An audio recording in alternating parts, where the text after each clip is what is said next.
Hello, everyone. Welcome back to the Preppers Fireside. I'm joined today by Dave, the urban survivalist. How you doing, Dave? I'm good, guys. You okay? Yeah, not so bad, not so bad. I'm joined by Brian, the pixelated prepper. How you doing, Brian? Yeah, good, mate. I don't know how long the connection's going to hold, but it is what it is. Brian's coming to us from dial-up from the 90s, so we'll have to bear with him as much as we Hello, can you hear me? So we got we can hear you, Brian. We can hear you. Yes, we can hear you. Nothing like live, is there? Brian, we can hear you. He can't hear us clearly. Anyway, everyone in the chat, obviously technical difficulties. We'll get Brian back shortly. Just say hello to everyone. Fuck's sake.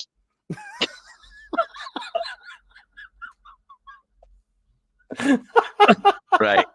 Sorry, I don't know if that's any better. Can you hear us?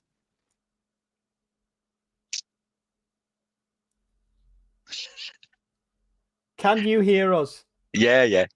There's a delay though. No shit. Right, okay, we'll plod on and see what we can do. Hello, everyone. Welcome to the Fireside. Runs like clockwork, smooth as hell, as always. Hopefully, Brian's will stop downloading whatever he's downloading in the background and improve his connection shortly. But this is a follow-on because you guys asked for it. We did a scenario the other week.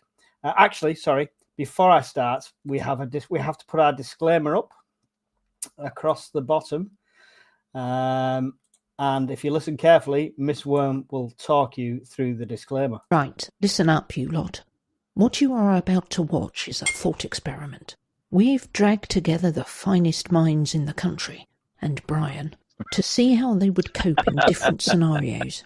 These scenarios are not real, and these people may not even exist anywhere other than in your own mind.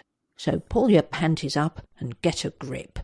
Remember, there's no need to panic. It's not real. Yet. There we go. That's excellent. That's our disclaimer by Miss Worm. Thank you very much, Miss Worm. So we've had our disclaimer, so now we need to catch you up on what you missed last week, or pause this, go and watch that one, then come back and watch this on the replay. However, here's a quick catch-up.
There we go. Everyone know where they're at. That's scary. It's scary, yeah. So we're a year down the line from the blackout. We'll carry on. Guys in the chat, we'll ask questions that you can answer as well, and we'll come to the comments throughout it as well. So basically, you've had a year, gents. You've got your group together. Everything's gone as well or as bad as you expect it to. So, Dave, a year down the line, where are you at with your community? Well, I like to be hoping that we're growing our own food and like quite tight as a community. Mm-hmm. Obviously, the hindrances and the problems that are going to occur across the way, which is going to be general for all of us in different scenarios, you know. But I'd like to see us as a thriving, growing community. You know, growing our own food, preserving. Everyone's got their jobs. You know, kind of like the Amish, I guess. Like, yeah, you know, kind of like a homesteady type of congregation type thing. Yeah. So can I ask what you're doing for water? Well, water, we would be like taking water from the stream and filtering it and purifying it. Okay. Obviously, we would have some sort of livestock, chickens if the government haven't wiped them all out by then. Yeah. So we'd be chickens, goats, cows, hopefully. Have you done anything in regards to power? I know you said living like the Amish, so are you just gone completely no power, or are you still? Well, we was I think we was looking at things like water wheels and stuff like that. Okay. Because when you got a running stream, you can generate electricity from that. But again, that would be somebody that would have to do that in my community, because I wouldn't have the first idea, mate, if I'm totally honest. Listen, this is your reality, Dave. If that's already happened, that's already happened. Yeah. Shelter-wise, are you in the tunnels still? Well, what we've done is we've built community above the tunnels. Okay. So we've taken over like some of the houses that are like close to the tunnels. They're empty, obviously. Everyone's gone. So we've sort of set up a street around the tunnels. So everyone's got their houses, easy access to the tunnels in case. Yeah. But at the moment, because we're not in the tunnels, we're out there growing food. We're using the tunnels to grow mushrooms and other bits and pieces, and to cold store food. Yeah, definitely. Yeah. Cool. Yeah. How are you governing this? Who's in charge? Is it Dave the Overlord? No. I mean, I've always said with any community, it's like me walking around with a giant hatchet. No, it's I think I've always said that in any community, it should be a group of elders. And when I say elders, I don't mean so much like crusty old people, but I think people with experience and life skills that would kind of like have an overall say. So it wouldn't be just me go like, oh, Brian, like you haven't done this today. It's like a meeting about it, you know. It's like, so I just think it's fairer, you know, and I think the people with life skills will sort of have more knowledge than the young people. Right. So I'm going to say Council of Elders. I like that. Sounds very Lord of the Rings. What's your policy there on taking new people in at this stage? I think it's the vetting process. I think we're at the point where it's the vetting process. Obviously, we would have nominations. If somebody knew someone that was nominated, and say if Brian was in the community and he said, that's my mate from way back, he's a top bloke and that, I would say, Brian, that makes you responsible for him. Yeah. You know, so if you allow him in here, we're a year down the line, more than likely it's just wanderers. It's not somebody who's got any links to the community. How are you dealing with that? Well, I think to be honest, it would be a vetting process. It would be basic profiling of the person in the first place. So, you know, assessing them, like seeing the way they look, the way they act, their body language. It's like what skills they can bring to it, and actually test their skills. Cool. We'll test you on that shortly. And what are you doing to rebuild, to make the world back to what it was, if anything?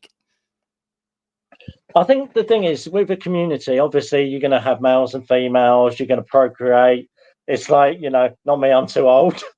They ain't got enough Viagra for that, Mike. But I think it's I think the community would get bigger. Obviously, as you become more secure and you're growing your own food, you've got warm shelter, you know, couples are going to get together, they're going to have children. You know, we're only a year down the line, do you know what I mean? So it's not like we're planning on, you know, repopulating the world or the earth or something like that. But I think small steps, build your community, add more people, you know, especially like of both sexes. You know, there's no point in having like a load of hairy ass men just looking at each other, is there? It's you're never going to procreate and build the world like that. No, definitely not. Right, Brian, I'm gonna set you away telling people about what your community's like while I go and take the key out the door because I've locked the missus out. 2 minutes. So I'll let people know you're down the line, Brian. What's going on with the Bento Stronghold? Okay, so we're a year down the line as the gig. I would like to think that we've consolidated our supply situation. You've got rid of everybody that's an asshole. Any groups externally, my group, you've tried to form, if not security packs with them and trading deals, at the very least, that you won't shit in their turf and they won't shit in yours. I think that's probably the biggest worry going forward. I was just saying, Mike, you missed that one, that I would like to think that we consolidated things and we'd started to grow. Our security situation was firm. Our supplies have probably dwindled, but any problems with the internal group in terms of character clashes and that kind of shit's all been resolved a year down the line, one way or another. But the biggest potential external threat would be other groups that have managed to form up as well, and trying to arrange to either trade skill sets by training their people with some of yours and vice versa, or goods that you don't have and supplies. So interacting with like wider communities is the next big step. Right. Okay. I missed obviously what you touched on. Do we know where your food and water is coming from at this stage? Water-wise, there's a spring within the boundary of the village that would be using 5-gallon drums, bicycles, and trailers that we've made out of prams, bicycles, anything else that we can cobble together. And we're just doing shuttle runs, daylight hours for crops irrigation. There's another stream that runs past that when I was a kid was buried on pipes, but we can excavate that very easily and reinstate that above ground. Yeah. Local football pitches, they've been made into, because they're within the compound of the village itself, they've been made into improvised growing patches. And we try and take advantage of anybody with any skills in terms of growing and animal husbandry, because I've got none of those skills. Yeah. So how's it being governed? Are you on a throne? No, because that won't work, because it's a single point of failure.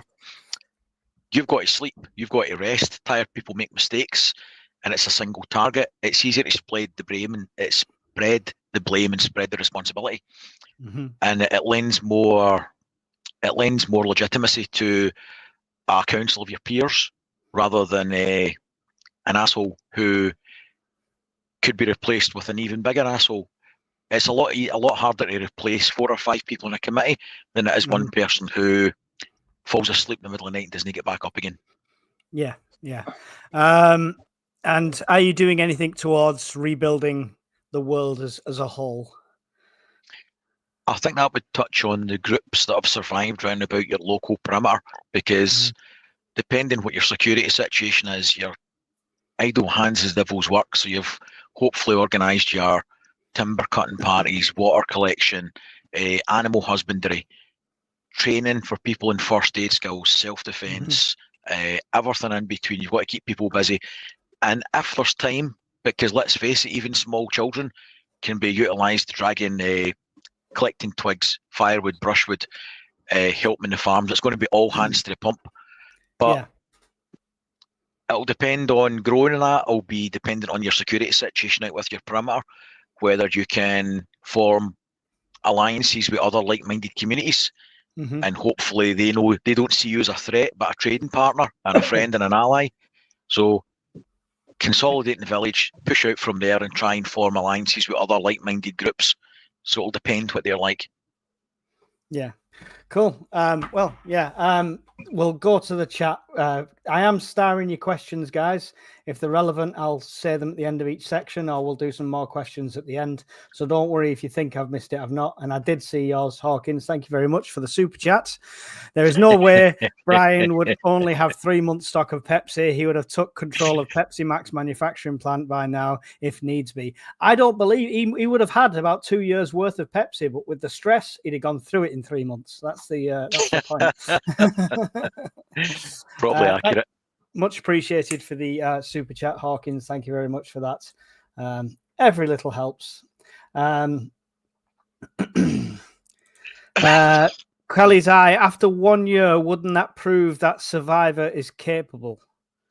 That survival is capable. Technically, but depends, doesn't it? They might be capable, but they might not be trustworthy. True. Yeah, this is the thing. How have they survived is got to be the question, right? If they've got the shakes because they've not eaten one of their best friends recently and they're running out of human meat in their body, you know. You would have to look at their kit, their appearance, their demeanour. What's their mood like? What's their gear like? What's their bearing like? What are they? Are they furtively glancing about? Are they pacing out your perimeter? I mean, for all you know, there could be a plant from another group nearby to suss out your security situation, what resources you've got, and the chances of somebody being lone wolf for a year, marauding about on his own, they're not that great. So he's came from somewhere. Yeah. Thank you, Killer71, for the £5 super sticker. That is really appreciated. That's awesome. Anonymous. Why? Every time. Him. I can't say it. I don't know. It's a word I just can't say. Question for Brian. What's feasibility of hacking into wind farm turbine, asking for a friend? Could you reutilize them big wind turbines, you think? One of the bigger ones is probably not much good because they're out in wind farms, but one that's potentially a farmer's, you might be able to do something with that if you could cobble together a charge controller. Because if there's been an EMP, the charge controller's probably been toasted, almost certainly gone.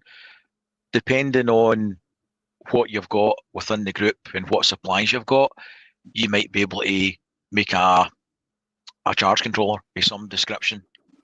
Yeah. It'd be like starting from scratch, right? It's making your own components and everything at that stage. I mean, you could make one simply going old school with diode packs and stuff, like a bridge rectifier out an alternator out a car. Yeah. I went back 30 years ago to college, something like that. So, yeah, it's possible. It's possible. There you go. Theoretically. Blood Skulls Rock says, would you have rules on how many kids can be born at a time to ensure you still have enough people to do tasks and won't run out of supplies due to too many people? That's a really good point that I don't think anyone's touched on. Birth and population control within your communities. Dave, do you want to go? What would you thought on this? I've got to be honest. I don't think it would be a problem. I mean, there's going to be people that are older that are not going to have kids, right?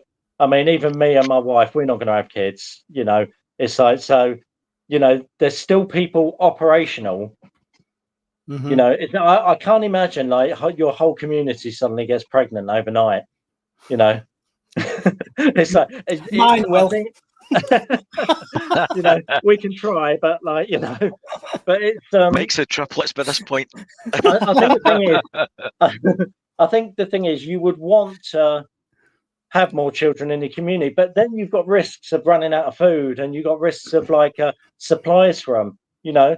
I mean, not supplies, but supplies, yeah. So it's like people are going to have to go into town and get things like nappies, or you're going to have nappies, cloth nappies. You're going to have like any sort of baby medication that you need. You know, there's so much baby formula, milk, you know, or have an alternative.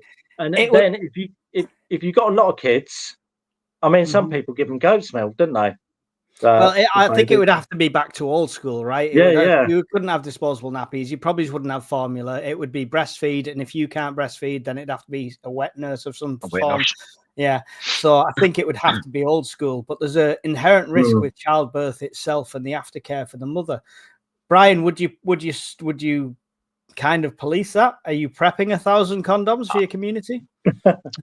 Let's be honest. There'll be few comforts left at that point other than a quick roll in the hay.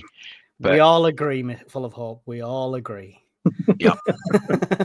I think if you try and deprive people of the one pleasure they've got left when everything else is gone, that's assuming we working in the fields, cutting down trees and all the other shit that's going on, taking their turn patrolling, keeping an eye on things.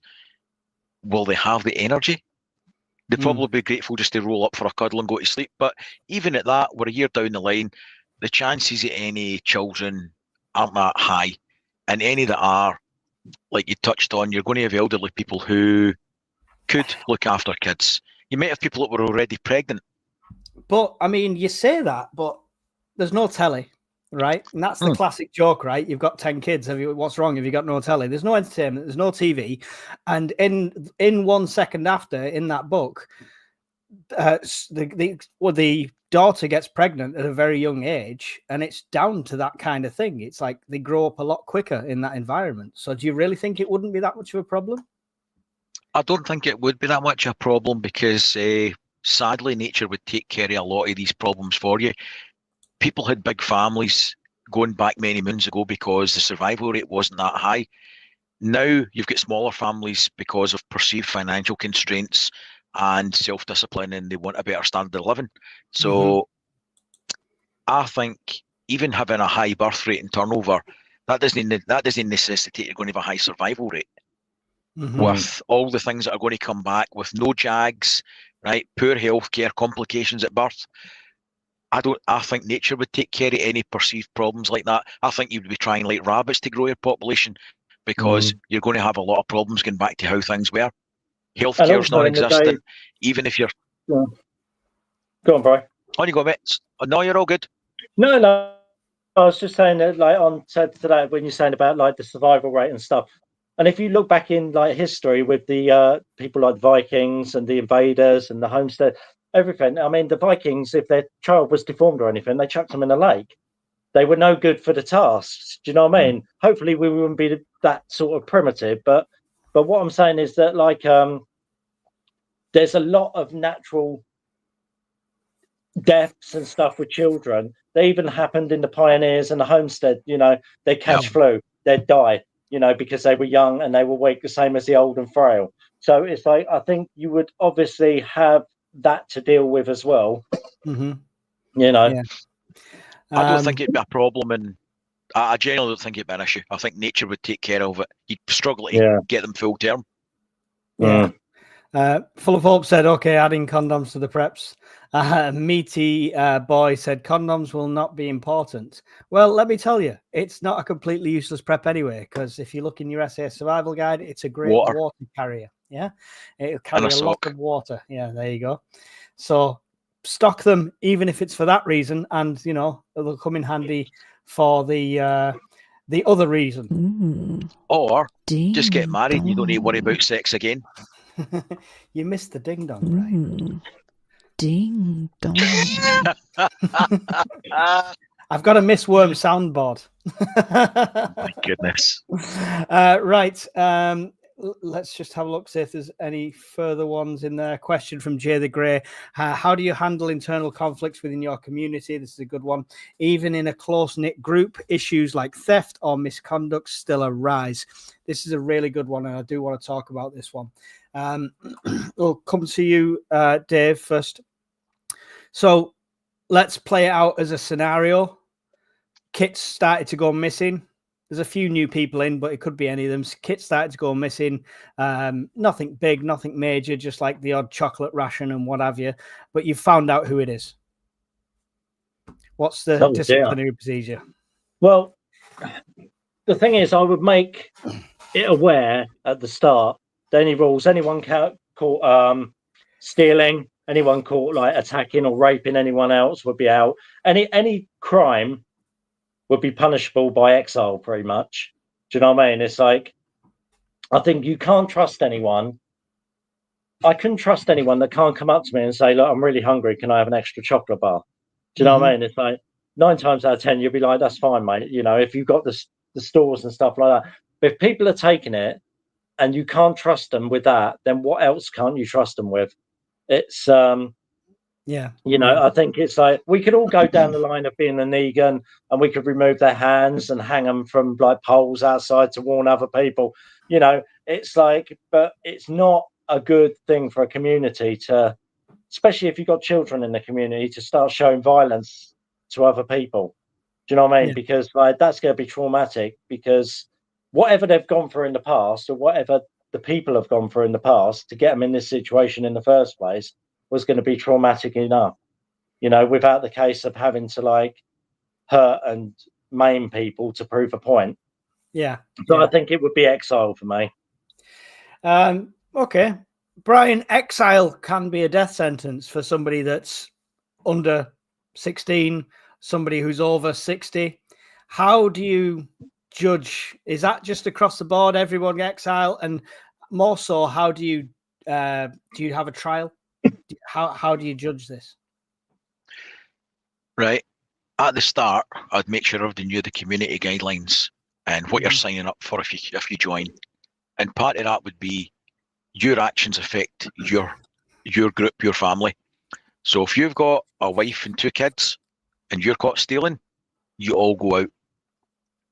Right? It's not just him, because people will do things and take risks when it's their personal responsibility and it's them at risk. That's an entirely different bar when it could affect your loved ones that you've got personal responsibility for. So it would be any infractions that you do, your family will be judged on. Now, I'm talking about adults. If you get kids running about and they're stealing an apple from an orchard or something, it's old school. They get a kick in the arse from one of the neighbours and they tell you, and then you get another kick in the arse when you go home, right? That's what it would be. But if you're an adult and you're supposed to be on stag and you fall asleep and you've put everybody else at risk, you're out. But not worse than that, you're out and your family's out. No strike system? Well, for that, for example, if you're going back in a war setting in the military, you'd have been shot, right? Yeah. If part of your duties is to guard your community and take a turn at guarding it and you fall asleep, anywhere else you'd have been hung or shot. If you've been convicted by your peers, so your community council have a hearing, right? Who found them? I found them sleeping, blah, blah, blah. Now, in the real world, probably somebody would give you a warning and say, if I catch you doing that again, you're out in your arse. But if there's too many people have seen it and it's brought to the council's attention, then you've got to be out, and it would be not just you, it'd be your family. I know that sounds draconian and harsh, but if it doesn't apply to everybody, it applies to nobody. And that would have a toxic impact and breakdown in morale across your small fledgling community, in my humble opinion. I think you're right, Brian, because I think it's like the problem is that, like, you know, in life, even today, like a snake will always become a snake. You know, it's like if they're that way inclined, then they will do something else. It goes, you know, it's like if someone's backstabbed you in the past, the chances are you're never going to be able to trust them again because they'll do it again. It's a lack of respect. It's a lack of respect for the rules. It's a lack of respect for the community. And I think that is punishable by exile. Yeah. Or worse. Yeah. I'll go to the questions after, but I'm going to pull one of Kelly's eyes up now. Yeah, I saw that. It's a good one. What if the person committing the crime is an essential part of the group, i.e. the doctor? I'll add a caveat to that as well. We talked about last week, like, could you actually turn somebody away? The emotional side of that. It's not just an essential part of the community or the group. It's somebody you've known for quite a while. How are you dealing with that? Are you dealing with that in the same way? It's the doctor. Depends. How publicly is infraction, right? There's 2 different things here. Now, if he's been caught stealing medication, he's developed a methadone addiction or some sort of shit, that's a problem, right? Smack it, doctor.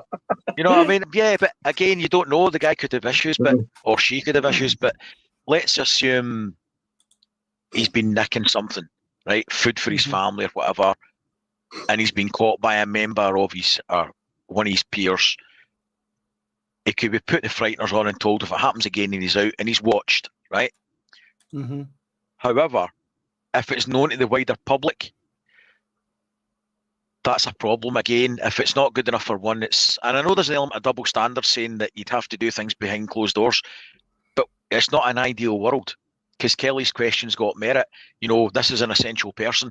How public is his infraction? If everybody knows he's been stealing shit, then he's got to go. Yeah, but if it's like Meaty Boy says, a disaster happened. Don't forget, people are extremely valuable. Removing someone can be the death of the group. Dave, if that's your only doctor, can I answer that? Sorry. Yeah, go on. What I was going to say, that's a fair point. It could be the death of the group. It could be the death of somebody in the group, but I guarantee you, if everybody knows that guy's been stealing and you turn a blind eye because it's him, it will be the death of your group, because everybody will do it, and all your legitimacy and all your rules, that shit goes right out the window. So that might cause you problems. Yeah, I'm fully behind you there. But that's the thing, isn't it? Dave, that's your only doctor. It's that's your the only thing. doctor. I think the thing is like, it's difficult because, we're on YouTube. We can't say, because if we say, we'll execute everyone, you'll get banned, or someone will go, you're a fucking psychopath. We've got a disclaimer. But do you know what I mean? It's like, we have to assess what the situation is at the time. I mean, the thing is, why is the doctor stealing for the first place? I've got to be honest, if it was me, I would take him to the side on my own and put the fucking fear of Christ into him. I would literally say to him, look, mate, like, this ain't on. If people find out about this, they're going to fucking lynch you. So you need to, explain to me what's going on. Mm-hmm. And if he says to me, look, he said, I've got a sick patient in there and they needed extra food and that, it could be as simple as that. And you go, well, why didn't you just come and ask me? Yeah, I'll say, why didn't you come and ask me? Right, we'll leave it this time. It's no drama. But if you do that again, come and see me, or come and see one of the elders or something like that. I think, it's difficult, isn't it? Because, everyone's got this view of The Walking Dead where they're going to execute anyone that steals, or remove their hands, or they're going to be like these raiders, with heads on poles and stuff like that. And you can't do that. It's not going to be like that. The problem is, if you're what am I supposed to do with these 3 sharpened poles that I've got prepped? But community, the thing is, your community needs to feel safe, and it needs to feel safe with its leadership as well. I mean, look at the state of countries then now. It's like everyone's like, yeah. So on that point of feeling safe and secure, Full of Hope brings a good point to this. Kicking out somebody who knows your setup. So we talk about not going draconian and not, taking lives in our own hands and stuff, but you're then going to exile somebody who's not only knows your setup, knows what you've got there, is disgruntled by you. 5 minutes, 10 minutes down the road, if he meets up with a gang of marauders and says, listen, guys, I know a great place. Let me spin that back then. Okay. Let's be blunt. Putting them out into the street is more or less a death sentence anyway. If you've got an established community and you're talking to other established communities, hopefully. Okay, so this well-fed individual with his wife and 3 kids has just rocked up at the gate. Let me in, I'm a doctor. Okay, if you're a doctor, you've got a valuable skill set, so why are you out marauding the wilderness? It's for a reason. Oh no, I've been surviving day to day for a year. Bollocks.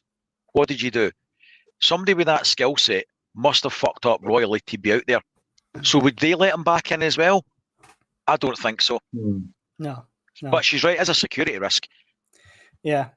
Dave, put some thought into that. Everyone, these people know about the tunnel system. Yeah, I think the thing is as well, is psychologically, right? It's like, I mean, I have an analytical mind. So it's I think of lots of different scenarios for one scenario. So say, for instance, Brian said, I'm going to a shop. To him, he's going to a shop. To me, why is he going to a shop? Which way he's going? What's he going to buy? What's he going to say when he's there? Yeah, but you know what I mean? So it's I think of a lot of situations, and I think if I was banishing someone like that, I would get them tailed as well, just for a while, just to make sure that they're not going to die the minute they walk out, have a bit of an idea of what's about. But then I think if you're in a year in, you would know a lot of the communities that are in the surrounding areas. So it's you would probably be in touch with a few of them. Yeah. It's like phoning with the jobs, isn't it? Oh, mate, Malcolm's coming for a job today. God, don't hire him, mate. He's fucking stole everything I've got. All right, no problem. Do you know what I mean? Instead of pub watch, it's apocalypse watch. Yeah, exactly. But you know, You're it's like, bad. could be just the fact that you've all got like long distance walkie talkies or a CB or something that's running. Yeah. You know, Yeah. and it's Yeah. I think it's difficult, does, isn't it? Yeah, it does spout a lot of questions and a lot of moral dilemmas in that in Mm. itself. Right. People asking questions. I'm trying to star what I can. When you do a super chat, it automatically stars it for me, so I won't miss any. But while we do this next bit, I won't be reading anything out. I'll try and star what I can. So, Brian, there's somebody at the gates. There's somebody at the gates. So you're going to meet somebody at the gate. You're going to meet somebody at the gates, and then we're going to have to. Each of these are snap judgment. Whatever your processing is, whether you vet them afterwards, whether you have somebody shadow them, that's irrelevant. This is, are they getting through the gates or not? Okay. Hello, young sir. I'm Dr. Hurst. Well, I was. Retired, you see, about 6 years ago now. I was with a group, but because I'm not as light on my feet as I used to be, well, they kind of ditched me. Woke up 4 nights ago and they had gone. Been wandering ever since. There you go. That's the guy at the gates. Our scenario pretty much answered that one right at the start. You've got a doctor who has been walking and marauding about with a group, floating about the wilderness for a year, and he looks that fit and healthy. I don't think so, right?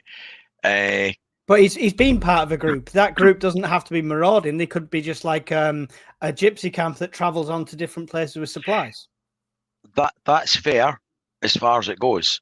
But again, it boils down to the fact that that's a valuable resource that you wouldn't kick out without a very good reason. So, one, is he a doctor? Two, I would call bullshit in the fact that he's been put out straight away. Now, I'll tell you what I would be willing to do, because part of this would be you would have a couple of houses outside the perimeter of that you've consolidated for this purpose. One of them would be temporary housing. Before you're allowed in, here's a hut, whatever it is, and you live there. You live there until you build up enough trust with us that we let you in. He would be there. He can still be a doctor there, as he could be that side of the gates. And then you've got to feel him out over time. I wouldn't discount him out of hand, but he wouldn't come through the gates, but he'd be allowed to live outside the perimeter. But he's no food, and he struggles to walk. That's fine. We'll feed him. So That's fine. Yes. So you're essentially, with your security protocol, you're saying yes, you'd open the gates for him. No. Essentially, I'm saying with your whatever your security protocol is, whether that's quarantine then come in, or whether it's it's all I need is a yes or no. Is this guy getting a yes? Not a yes or a no answer though. It is. It is in this scenario. It's not. Right. I'll answer it as best I can. He might get in as time passes if we develop enough trust in him. Right. In the short term, the answer is no. Right. Okay. Listen, I'm just to like expedite this. Them houses have burnt down. There's roving gangs around, and there's wild wolves. You either let him in and do something safe with him inside, or you don't let him in, and he might get eaten by wolves. So, yes or no? Is he coming in? He's coming in, but he's locked every night away. Perfect. There we go. Dave, the doctor. I think I would ask him questions first. Stupid questions like, do you know what a pulmonary embolism is? Do you know where like the major arteries are? Like, how would you heal a fracture? It's like, because I've got basic medical training and first aid training, so I would have an idea if he knew. And I've also studied physiology and anatomy, so I would know if he had a clue about the body. Do you know, he could go, oh, can I come in? I'll say, oh, well, somebody's got like a compound fracture in their lower their tib and fib. Like, can you do? And if he didn't have a clue what he was on about, he wouldn't come in. Do you know what I mean? I think it's like I would try and mind fuck him. Okay, so he's answered all of your questions, and he's been spot on. He's told you exactly how to do what. Then I would give him a chance. You'd open the gates. Okay. I'd open the gates. There you go. All right. Let me know in the chat. Just let me know if you'd have doctor in or doctor out for this one. It'd be monitored though, obviously. Yeah. There you go. Someone said, how would you know he's a doctor? I mean, Come on, did you not see his It- little bag and his stethoscope? Clearly. Yeah, but I mean, because the houses have burnt down outside mysteriously as the doctor appeared, he'd be locked away in a secure room inside until he built up his trust. But it would be vetted. You would Yeah. have people that have had medical training, nurses, etc. Yeah. You would know. All I'm trying to do here is, by the look, by the mannerism, and by what they say, in or out. Yeah, essentially, whatever your security protocol is, that's fine. But in or out, essentially, is what we're looking for here. He ain't getting in, says Paul Thomas. Trade said out. No, they don't need it. What if the doctor was for it? Well, he wasn't. He was speaking English. So One thing, Mike, sorry. Yeah. Yeah, one thing is like it's also like a doctor is actually no good. I've got to be honest, a doctor would be no good for my community at all. Now, a person that worked in A&E and trauma or something like that would be more used to me, even a high-value nurse, than a doctor. Paramedics. Look at the age of him, and he retired 6 years ago. He's been a doctor for a long time. He's been a doctor when doctors were still allowed to do things. So he's probably more useful than a young GP. Plus, he didn't say what he was a doctor of, you know. Yeah, probably a gynecologist. I had so many jokes just sprung to my mind there that I can't even, say. Miss Worm said out. They left him behind for a reason. Wow, you're all harsh. Right. So the doctor, if you let him in, it was a great. I'm reading this because this is all pre-prepared. I'm not just making this shit up. It was a great choice. The gaps in knowledge and his experience has took your medical facilities to the next level. What an asset he is, and he started teaching people with a bit of knowledge so they can have a future practice going on. There you go. For you people that sent him away, 5 days later, you're on a scavenger run. You see the doctor face down on the side of the road, his bag torn apart for supplies, his boots were stolen. The cause of death was blunt force trauma. Not only this, 6 weeks later, there's some form of outbreak in your camp, and you've no idea what it is, and you've lost 60% of your population because you've got no doctor. We survived, Brian. You're alive, guys. You're alive, guys. So, next. Please open the gates. I've lost my mum. Just let me in, please. I'm just a kid. I'll die if you don't help. How many people live here? Do you have guns? Can I come in now?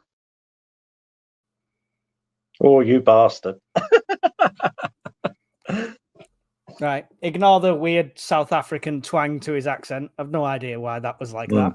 But you've got to notice him, what he looks like, what state he's in, you know, what he's got with him. Dave, you're just letting the child. No. You're gonna let the child die. No. He's asking too many questions. When you're asking about guns and weaponry, then obviously, like, he's either a scout for someone else or he's a plant for someone else.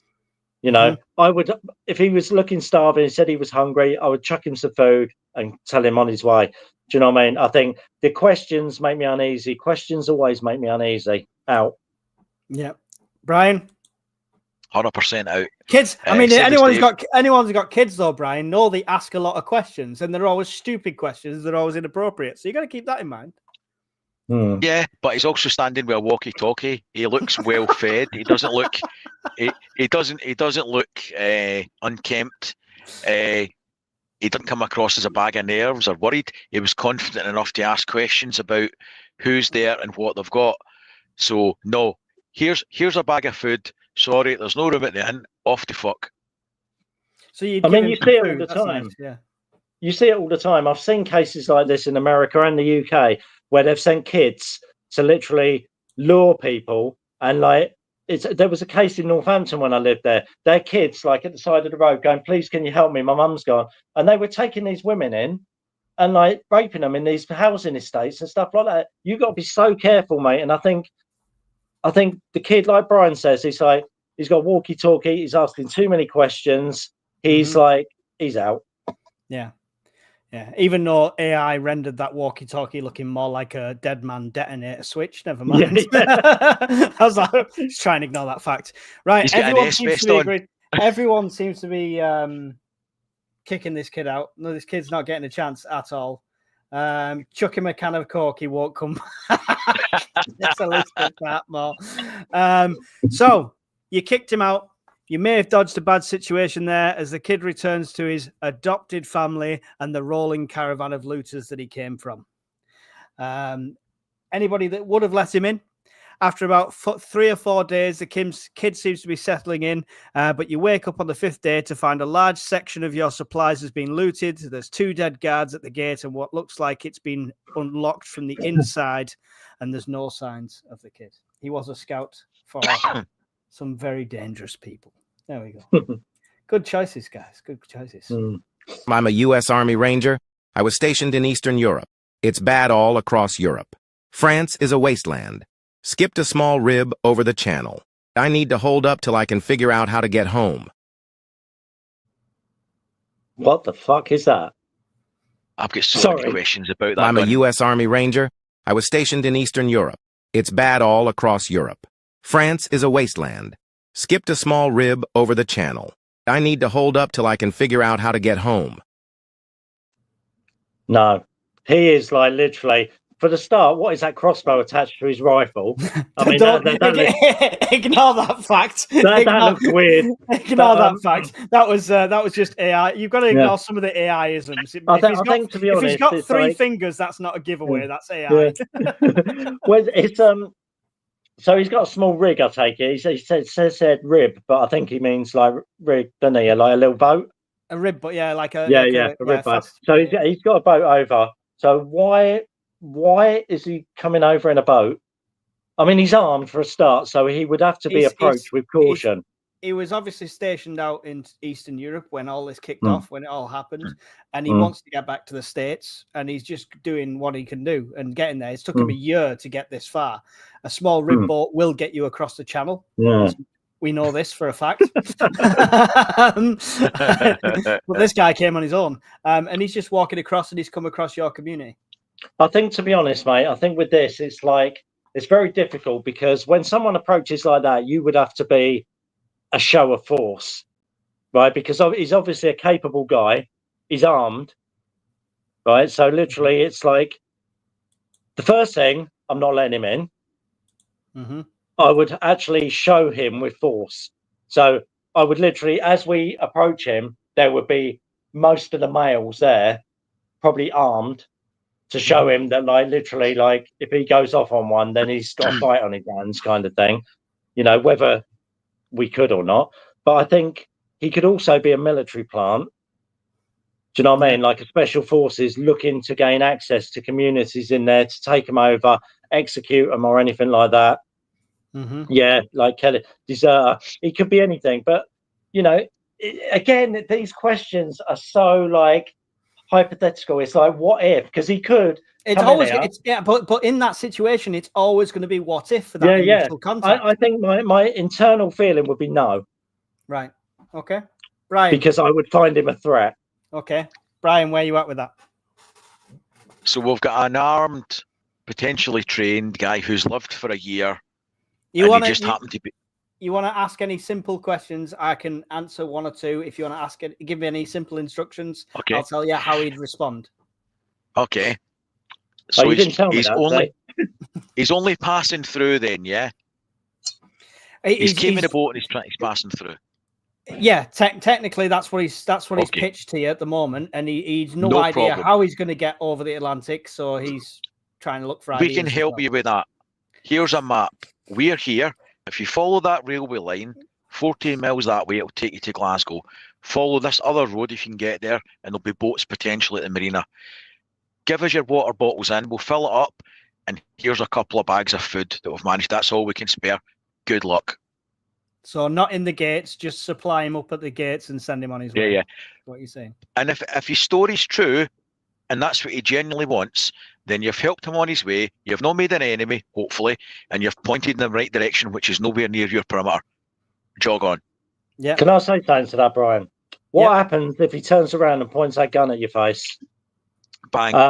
Right. But if he's got that gun right to your face. So Dave, he's not made any threatening gestures towards you or anything. Do you want to ask him anything before you make your decision? Yeah, it's like what unit was you in the army, and what's your army number? He answers competently, no problems at all. Okay, then I would like do the same as Brian. I would say, look, there's no room here at the moment. Here's some food, here's some water, on your way. Interesting. Right. There's a few people that have said yes. Most people have said no. Everyone's very guarded for this one. You kicked him out. Yeah, he's long gone. You never hear or see from him again. He's a very capable guy, so he's not going to be dead on the street like the doctor. However, Because we just helped him on his way. However, if you let him through the gates, the ranger is 100% true to his word, happy to hand over any firearms to you. He stays for a while and he goes out on regular recce trips to ports and airports looking for a way to get home. He stays with you for about 4 months, and in that time, he manages to train your security team and the people guarding your home base up to a next level and stuff like that. And then he finds a ship that he thinks he's got going and stuff, and then he's on his way 4 months later. So he was an absolute valuable asset who trained up your team and stuff like that, and he was not threatening in any way. So there you go. Whoever let him in, you've got a nice set of tools there. If you didn't, you're just overly cautious. It is what it is. You didn't die for these sins. All right, next one's really short. So pay attention. Look at eyes, look at signals, listen to voices. Don't look at her. Look at me. Open the gates. Is that a zombie? Yeah. Right, Dave. What's your Right. response? He can respond to you, but he can respond Yeah. to you if you want to ask anything. Or if The first thing I would ask him if they're married, because he's obviously, I take it she's got black eyes, or is that makeup? So to me, it looks like she's knocked around. He's like kind of like a bolshy like guy. Now, I think in this situation, I would let her in. Ah, interesting. This is the only one with 3 scenarios. So yeah, so I would let her in and keep him outside, and I would literally not interrogate. I would like talk to her to find out what's going on with this guy. So I would separate them. So she would be allowed in, obviously under guard. He would go out into an outbuilding or something like that under guard. I would restrain him as well instantly, because he comes across to me as like a bolshy kind of like woman beater. So the first thing I would do, I would separate him. I would say, well, look, like, can you talk to her? Let me talk to you over here, mate. They would take her off. He would be restrained, and literally, yeah. I would talk to her and find out what happened, because I think that valiant, profiling Dave, very valiant. Sorry, very valiant, Dave. Very valiant. I think it is. I think the thing is like, it's again, it's so many bloody scenarios, isn't it? But I think that looking from that picture, exactly. He has that attitude where I'm just like, he's knocking that woman about. He's bullshit. He might not even be married to her. He might have picked her up, assaulted her, taken her along with him until he can find a community where he can try and like big himself up and get further along in the community. Separate them. Simple question, simple answer. Separate him. Take the woman to side. Restrain him. Find out the information from the woman, and then discuss it. Cool. Brian? What does he want? He wants to come in. Okay. What does he do? How's he survived for a year? How's he survived for a year? He's walked down from another community because they were kicking her out, and he didn't want her to go on her own, so he came with her. I've got to be honest then. My initial feeling is no. I'm going to trust my instincts. Yeah, there's probably something going on. But you know what? Wants to add a caveat that they were kicking her out because she wouldn't sleep with one of them. Oh, right. Everybody's got a sob story, and it's trying times. Everybody's got their problems, and there might well be a situation she's under house thrall or control and all the rest of it. But there's too many risks with no reward to let them in the gate in the first place. I'm really sorry. There's no room. Give us your water bottles. We'll fill them up for you. Best of luck. There's another community 6 miles that way. We wish you well. You got a lot of water, Brian, haven't you? You give every single person water. He's Like- got... Endless supply of water. No one's getting Pepsi though. Right, Yeah, okay. Let's just go through your responses then. So Dave, you separated them, and as you were trying to separate them and pull her apart, that's when he's flipped out. Jacket's come open. He's tried to raise a firearm before he's got a shot off you. One of your guards has took him out. He's completely gone. You get her in. She was abused, and yeah, she can't really contribute much to the community, but she'll help out in the kitchen and stuff like that. So you've saved the day with that one, Dave. Brian, you kicked them out. This may not be the last you see of this guy, but he's not your problem right now. But he is somebody that will hold a grudge and could potentially give away your position to another group. If you let them in, after a few weeks of settling in, he's gathered quite a few supporters among your workers and your guards, and seeing an opportunity to take over, he does not hesitate. He is an alpha male with a good charisma, and soon you find yourself on the wrong side of the gates with a bug out bag and 3 days worth of food, heading away from your community. I knew it. There we go. We've got two more. Got more air than us, Brian.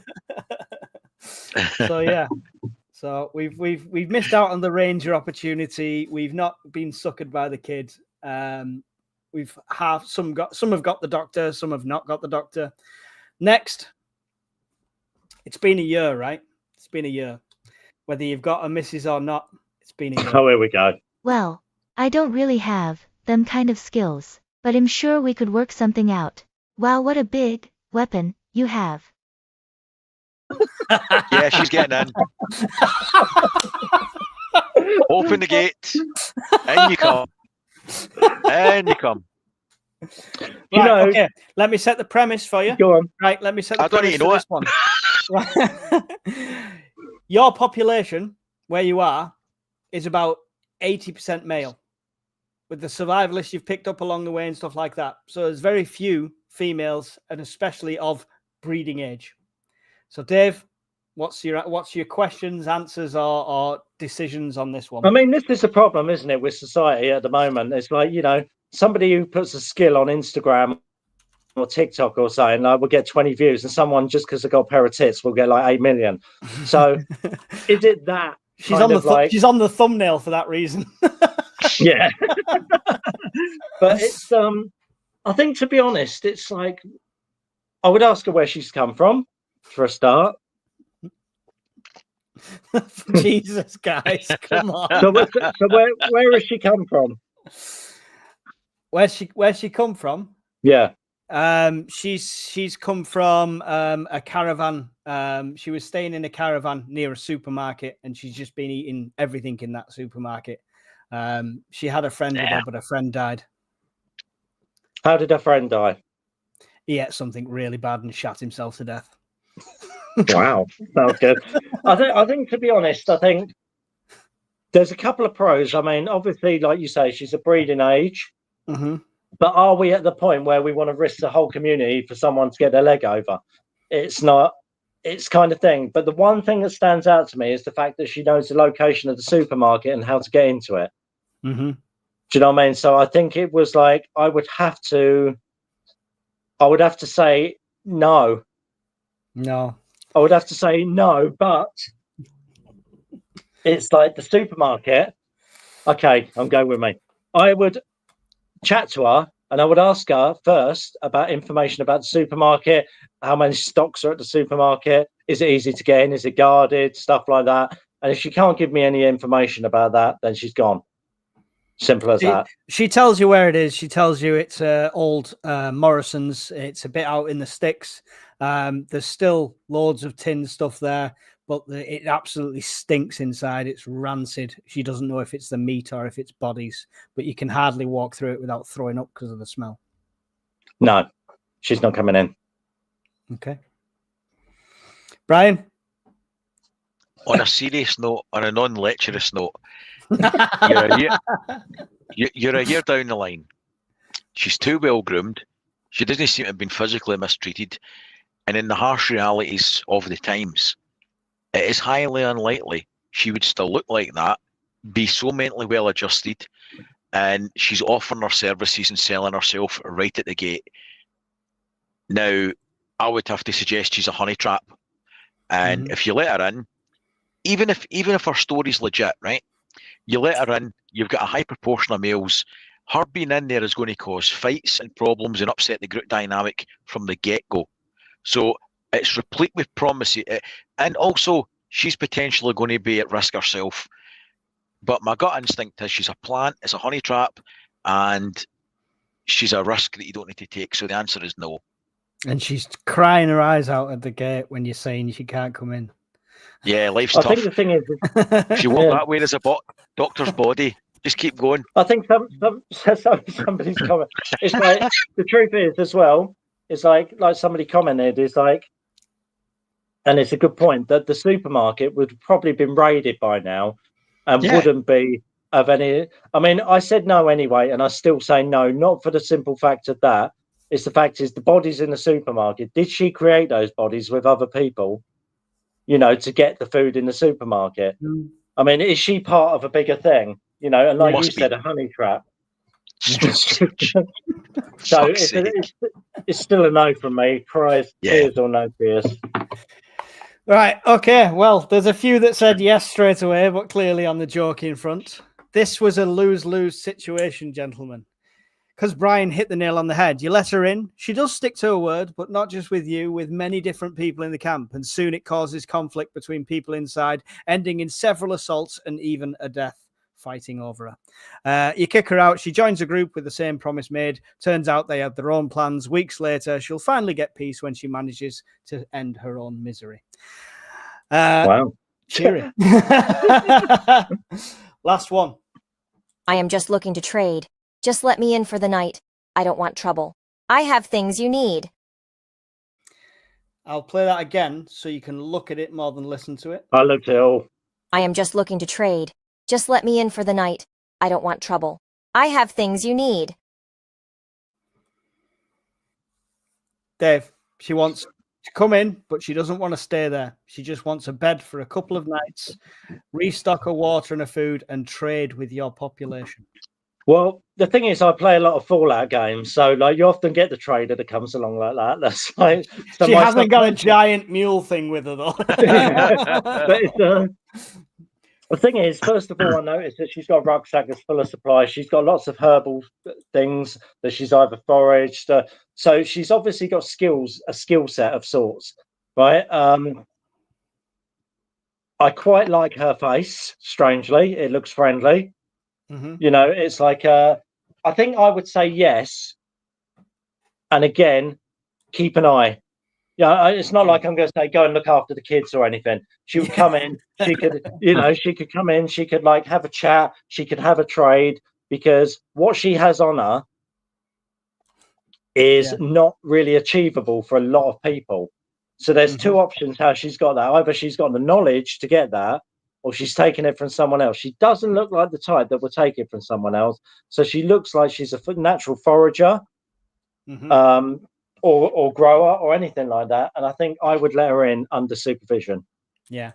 Band again said trade at the gate. Not an option, Band again. Her conditions of trade is coming in for a few nights to have a bed to rest in because she's obviously traveled a lot and she likes the peace for a couple of nights. Brian? I can't get past the timeline and that it's a lone female on her own who has managed, like all the other scenarios, she's managed to live and not be eaten.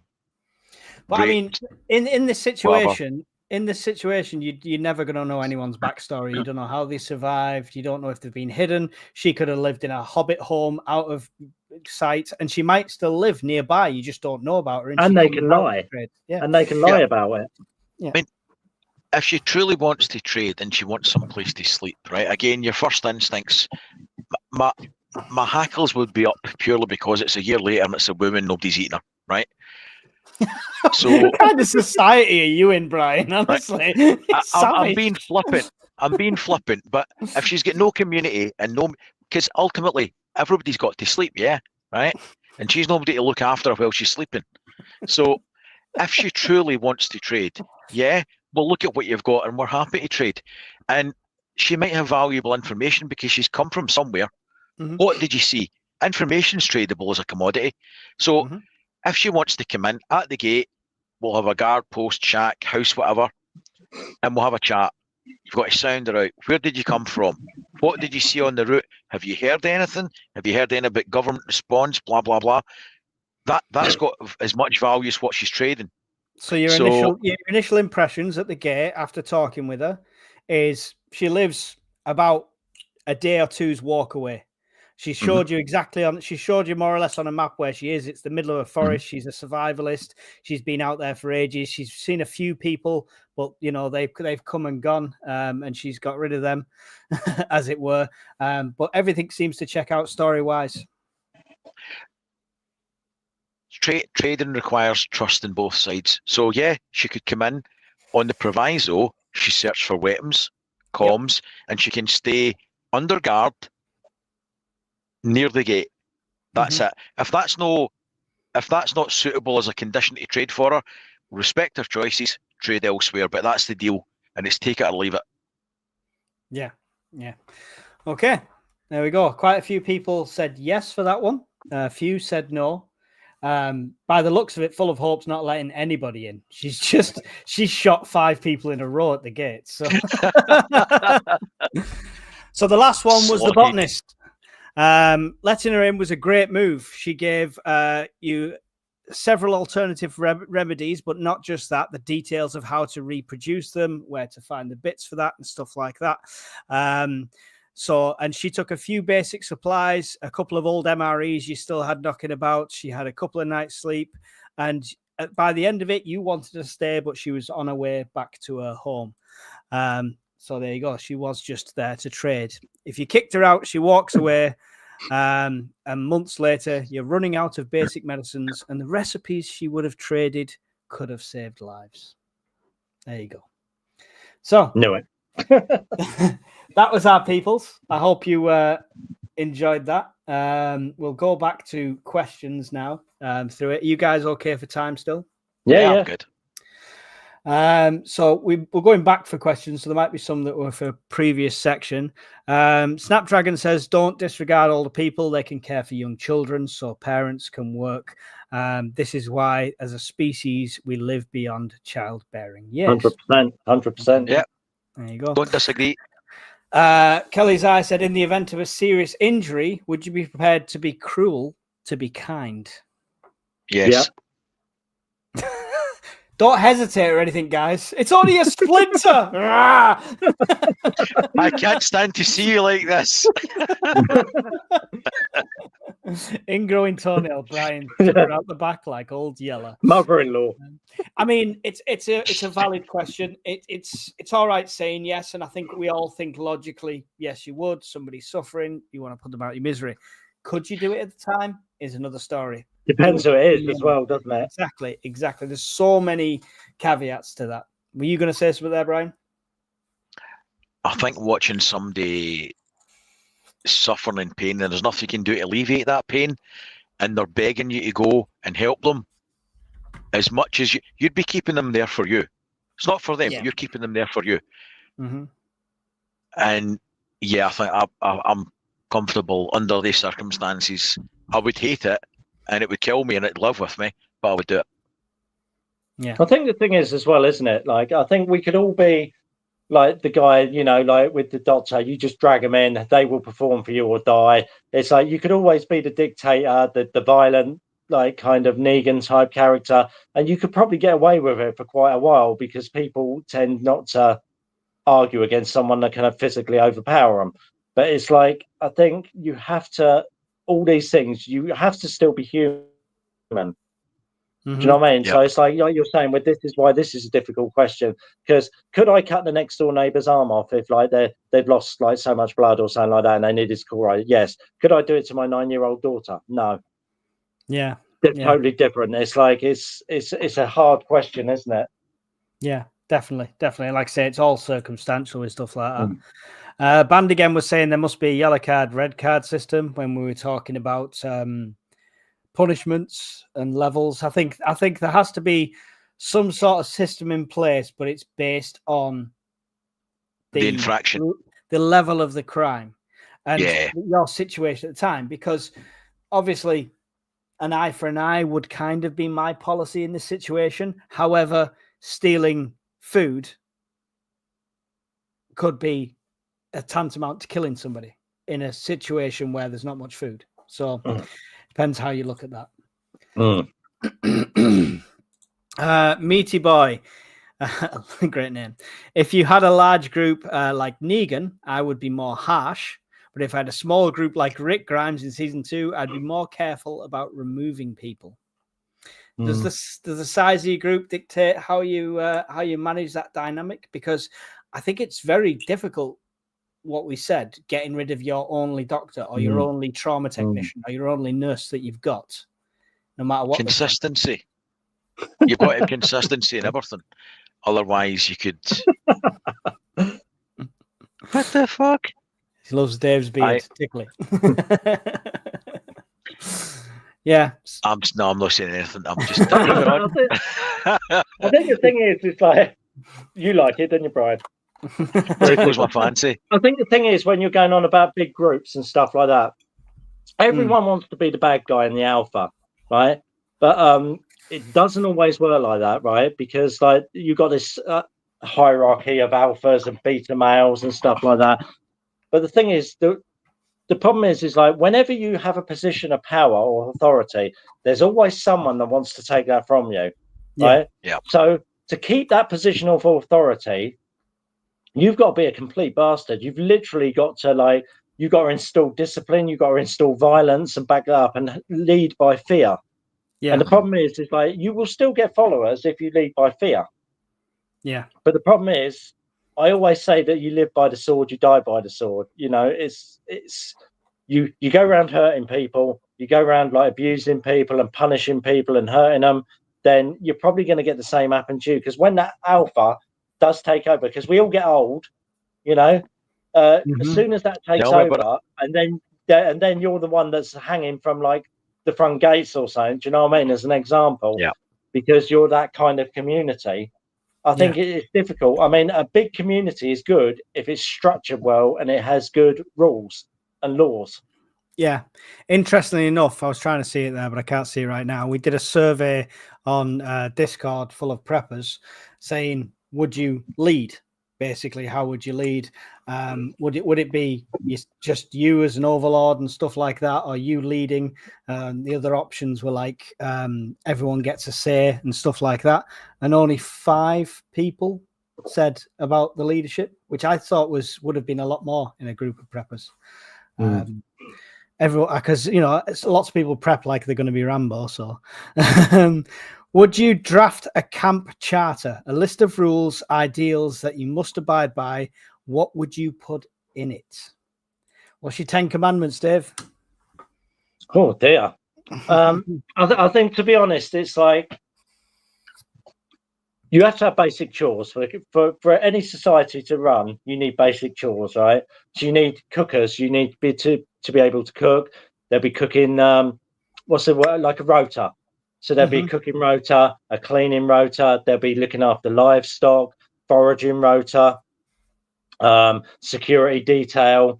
It would be like you know, different people would have different jobs. I mean, like the hairy ass security guard that's like 6'4" and built like a brick shithouse is not going to do babysitting for the week. Do you know what I mean? He's like, it's not going to work. You know, he might be able to go and do farming or stuff like that. So, you know, and I'm not just saying certain roles for women and certain roles for men, because you can get some proper badass women that would make good security. Yeah. Right. It's, but I think you need to think about the basic things is setting up a rota for things like cleaning, foraging, growing your food, like working allotments, you know, like security, childcare, cooking, everything. There's so many chores that you could do to keep something running. You know, people going out doing recce's and that, like a certain group would go out and then it would swap to another group.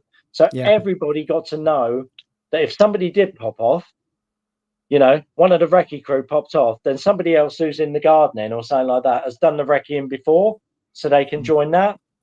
Mm-hmm. You know, yeah. So I think a rota of different chores or jobs. Yeah. Brian, have you got some steadfast rules that you'd put in place, and how would you communicate them? I think you summed it up really well when you said the 10 Commandments, because as a baseline for society, see if you follow that or a variation of very close to that, you're not going to go far wrong, right? True, my friend. True.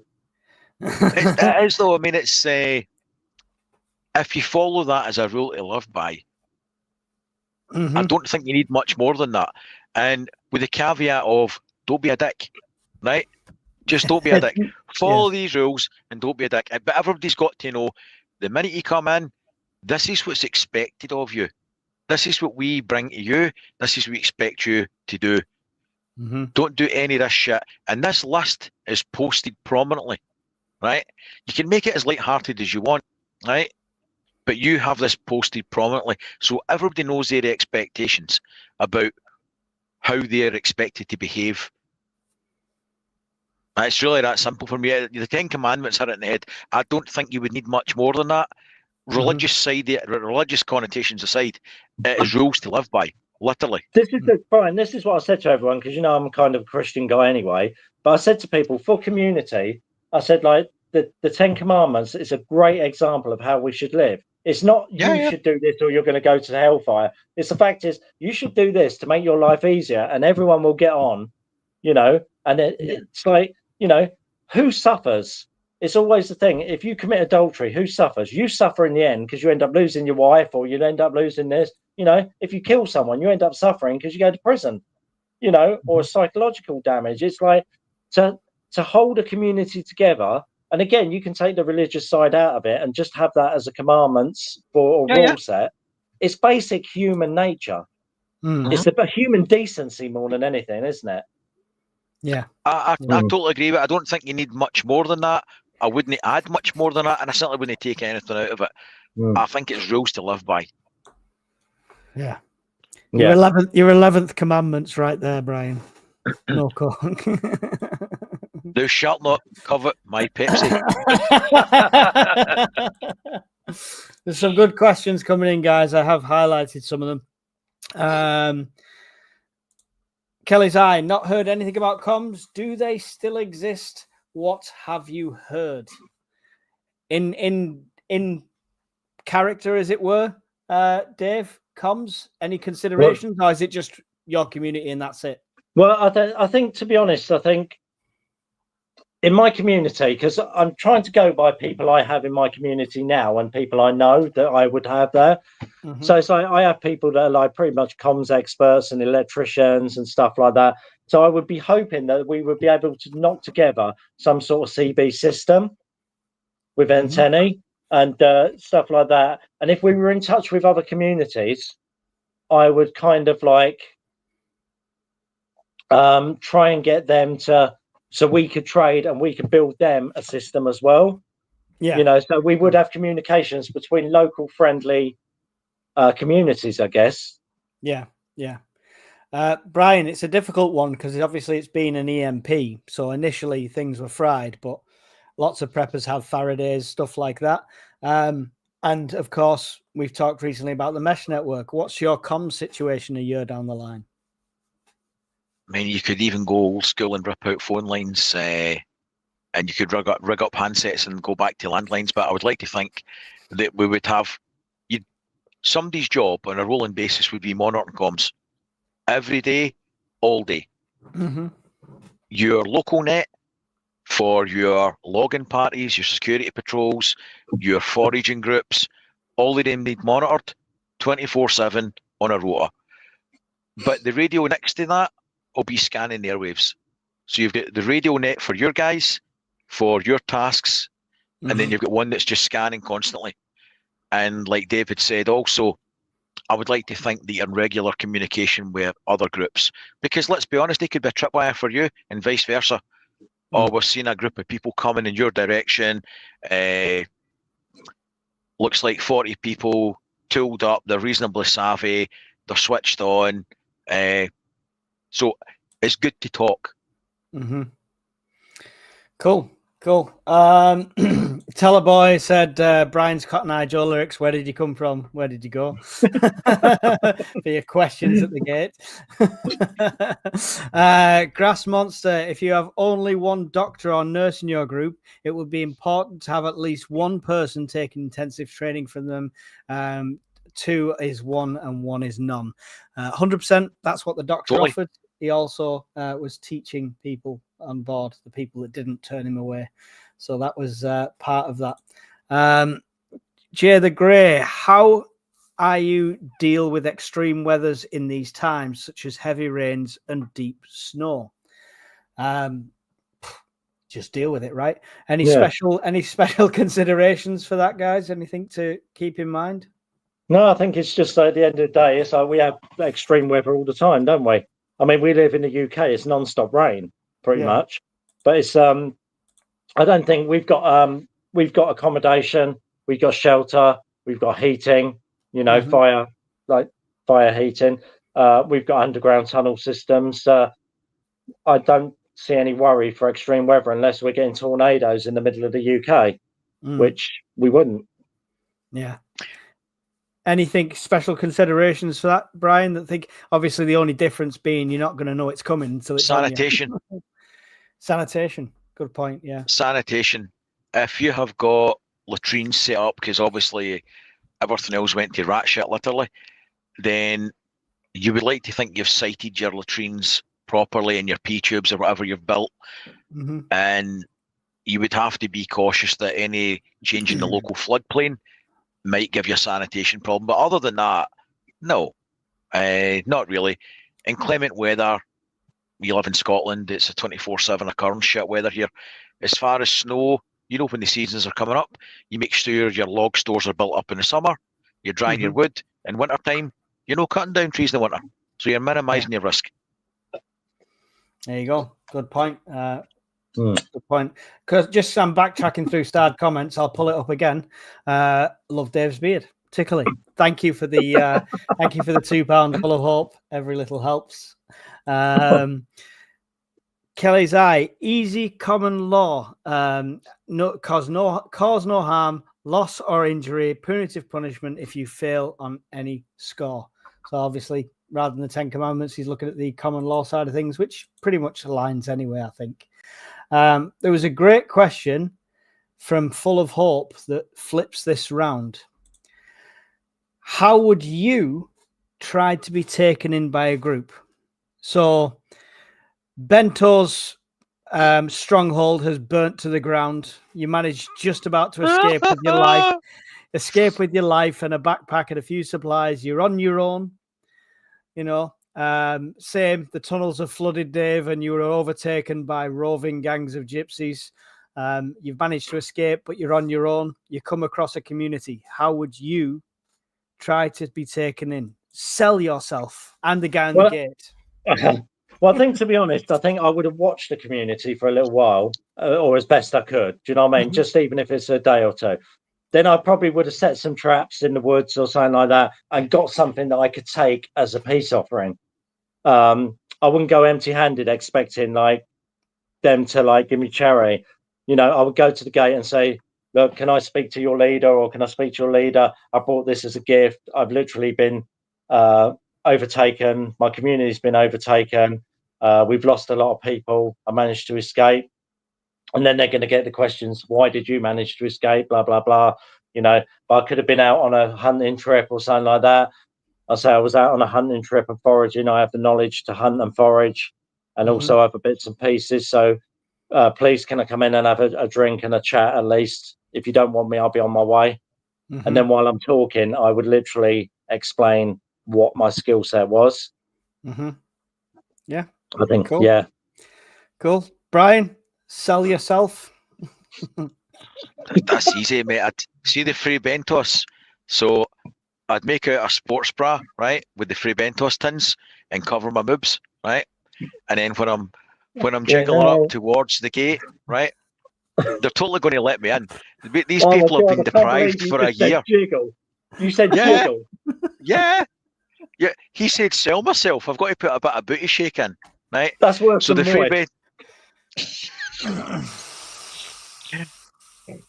So, on a serious note, Hang on. You naughty boy. Brian, you do realise we can see you. I think I'd get in with the free Bentos tins. I'm just saying, but no. On a serious note, Dave's first point I take on board has been a good one. You've got to scout them out. Just because they're a group doesn't mean to say it's a group you would want to join.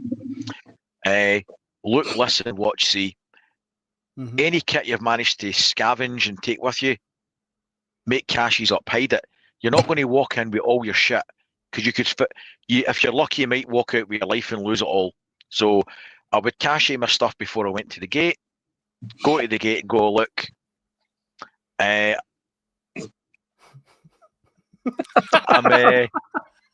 milkshake brings all the boys to you. That's worth a super chat, Polly. That's worth a super chat. I think so. Yeah. You bring out the No. Anyway, no. Go to the main gate and go look. From 16 years old, I've been a mechanical stroke electrical engineer. I know how engines work, motors work, different types of mechanical electrical equipment. I can scavenge, I can fabricate, I can weld. I've noticed you've got a turbine here that's no going. I noticed you've got a generator here that you can't start. I know a little about gasification. Don't kid polonium. You've totally got wood there. We know the score. Lying his ass off like that with the sick faces. Who's he pretending? So no, I try and sell myself on a skill set of 34 years working on stuff and knowing how things work. Yeah. Whereas I would be wearing a UK Urban Prepper shirt and I'd just go, do you know who I am? You'd be sure. If they're not going to let me in with the free Bentos tins, you've got no chance.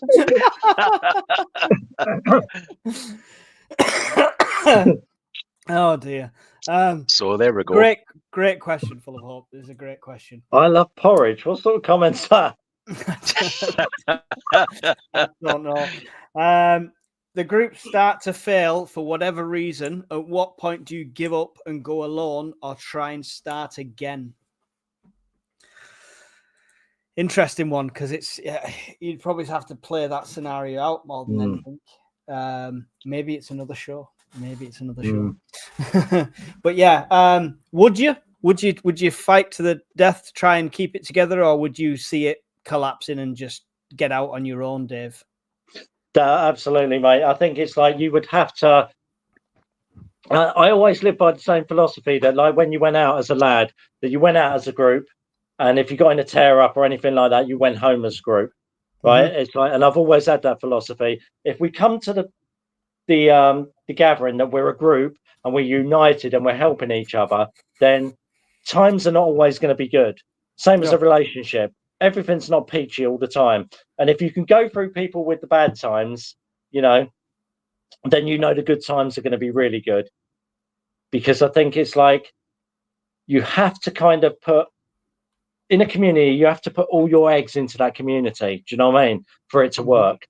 So it's like, no matter what happens, there's always ways around things. There's always alternatives and different things that you can do. It depends again on what the situation is.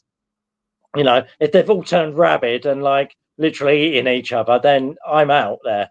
But if it's the case that we're just low on food or morale's low, we can literally work on that. We can expand our searches. We can expand the workloads. Yeah. Do you try to the death, Brian, to keep everything together, or do you just bail at some point? Unless your family's at risk, bailing's not an option, because you've tried to build something and you have built something that, like everything, you've got ups and downs, like Dave quite rightly said. So if you're in a downward spiral, try and address the reason for that. Is it a morale thing? People are tired. You're not having any off time. Look at the reason for the failure, address it, try and stop it then and there. And better than that, look ahead and make sure it doesn't happen again. So I don't think walking away and hoping you can start over again with even less resources, less people, I don't think it's an option. Yeah. Kelly's Eye said if you had proper comms between local groups, then you'd likely be welcomed elsewhere, which is a good point. You've already started to build them relationships up with them comms, so that's good. Got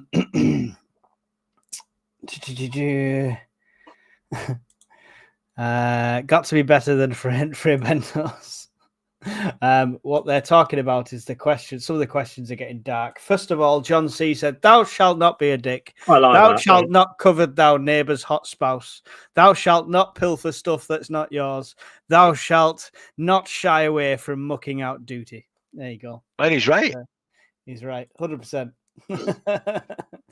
Lauren said, "When do you start eating each other?"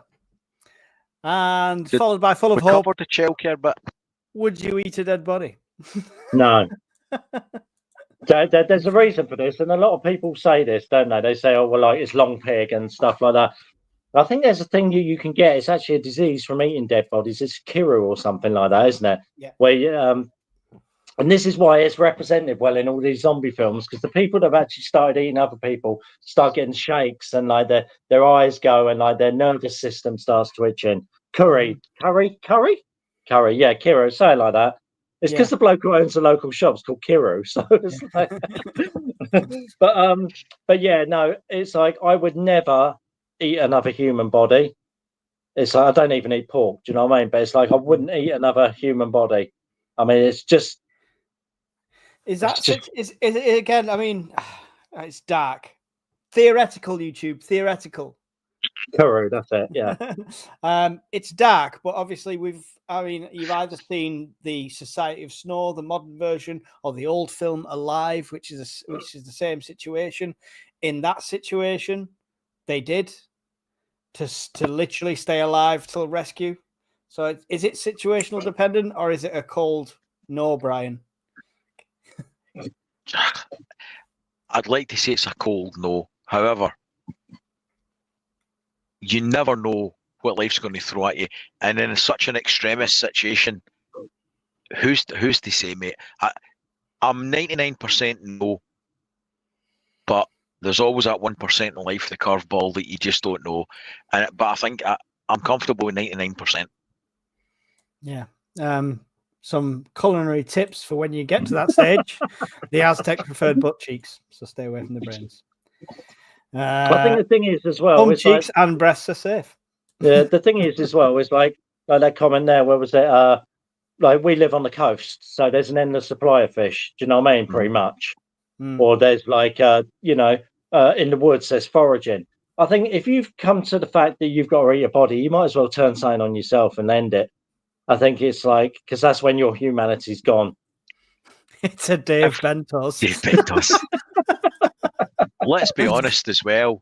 If we're a year down the line and the group's success rate is such that we're eating bodies, we're all pretty much bollocks anyway. We've failed. Yeah. Oh God, Kelly's Eye. I'm not going to read that one. I'm sorry. Funny though. I can't put it on the screen. Yeah. So another question, last question I can see, a serious question, is Anarchy. A disease starts spreading within the community and you and your family haven't caught it yet. Are you going to combat that, Dave? Are you going to stick it out for your community and try and do the best thing? Or yeah, I think with your family? It depends, because even back in the old pioneer days and the homesteading days, as you know, I refer to this a lot because I'm a big fan of it. Like, I wish I was around at that time, probably. But they used to separate each other. So, like, if the family was ill and one of the kids were ill, they would separate them in like a barn or something like that, or like the father would go in the barn or something like that. And I think there's so many ways that you can, especially with today, we have access to so much stuff, even in the Shit Hits the Fan event.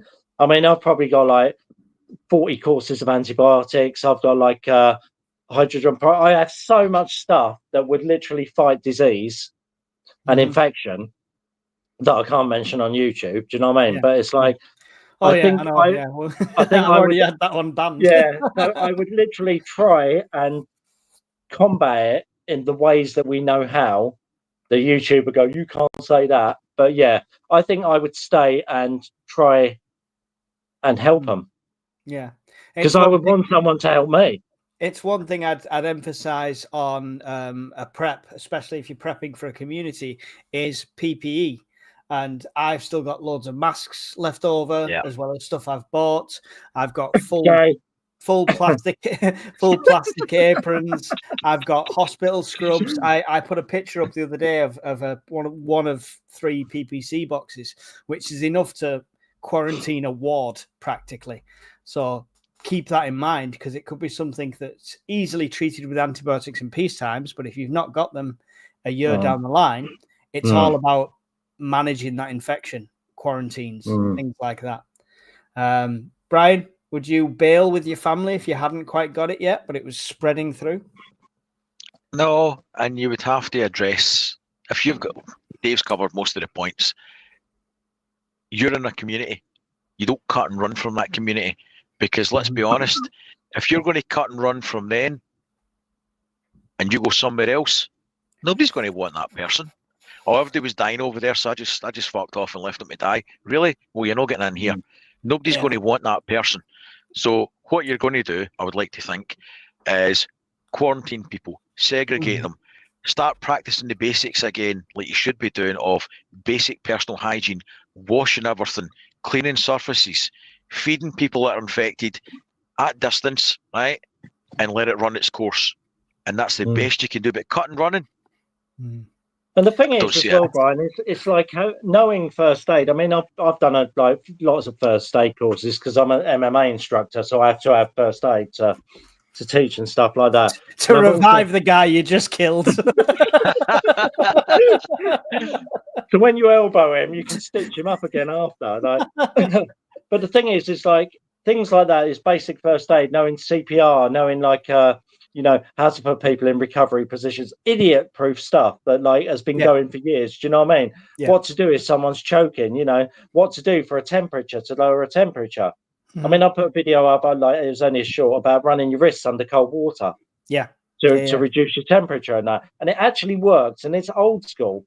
These little tricks that is the time to learn these little things, little bit of first aid, little bit of old school, remedies, what they used to do. Yeah, the wrists definitely work. And in a time where you've not got running cold water, plunging them into a stream, sitting there, holding you, make sure you don't drown, but keeping you there. It all does work. Brian, you're going to say something? I was going to say, and hopefully these things that we're talking about, first aid, basic first aid, cleanliness, hygiene, these are things that we're going to institute early days, day one, that every part of your golden rules of your group, this is what we do. We do this so that we don't all die because we get fucking arse cheeks running out everybody because nobody washes their hands because we're pissing uphill from where we draw the water, right? We're going to use common sense approach, and everybody's singing off the same hymn sheet, and hopefully none of this is going to happen. Yeah, exactly. Prevention is the best medicine for that one. Big thank you to Jay the Grey, £5 super chat, really appreciated. Thank you. Really enjoying this. Thanks for giving up your time, lads.